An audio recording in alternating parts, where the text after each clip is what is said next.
If you've ever taken a civics class, you probably have some idea how laws in the United States are made. But the legislative process we're all taught in school, the one laid out in our country's Constitution, is pretty far removed from the reality of the legislative process today. Yes. So, what about lobbyists? The truth is, there's a player involved in the making of laws with just as much influence as any of the three branches of federal government, and more persuasion than the voice of the American people. That player, unsurprisingly, is money.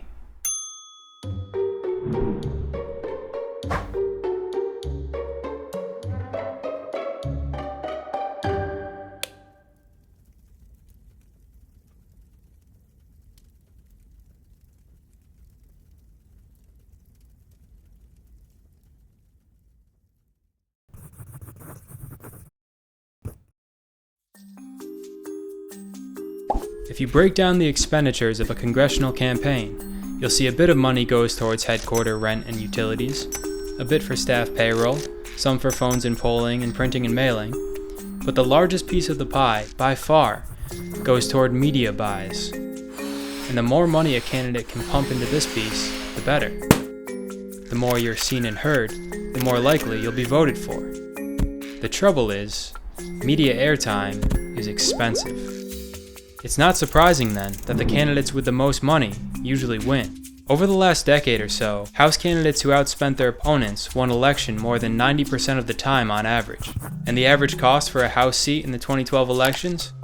$1.6 million. A seat in the Senate cost more than 6 times that. At prices like those, congressional members need to depend heavily on campaign contributions if they hope to maintain their spot on the Hill.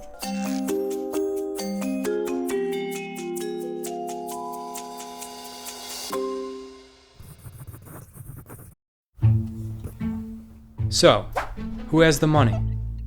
Well, not a majority of America. In 2010, a tiny 0.26% of Americans funded about 68% of contributions to Congress.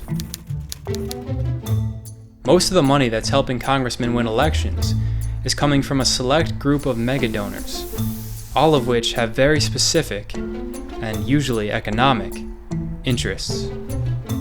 What makes this even more troubling is the fact that big donor groups, like political action committees, no longer have an obligation to disclose the source of political contributions, and so-called dark money spending has skyrocketed. This is thanks to the 2010 Citizens United case, where the Supreme Court of the United States decided it was unconstitutional to limit political spending by corporations, and allowed all contributions to be made anonymously. The court reasoned that political spending is a form of political speech, and to limit it is to rob corporations of their First Amendment rights. But of course, by following this line of logic, the Supreme Court is essentially ensuring that those with the most money, that 0.26% of the population, have a louder voice in our government than the other 99.74% of us.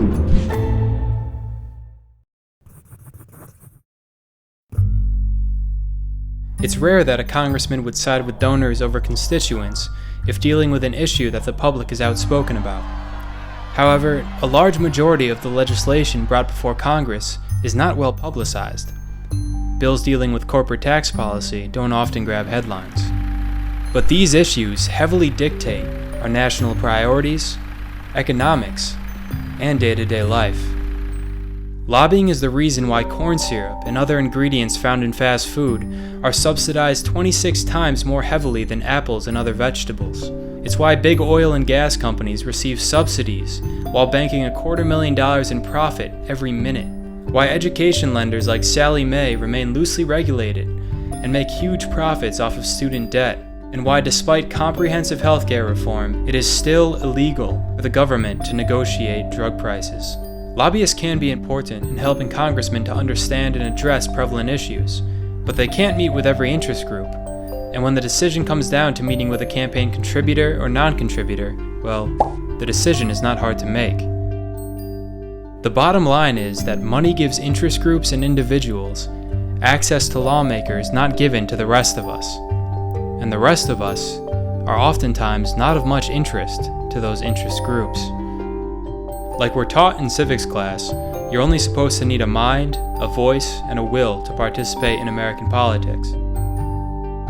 But increasingly, a big checkbook doesn't hurt either.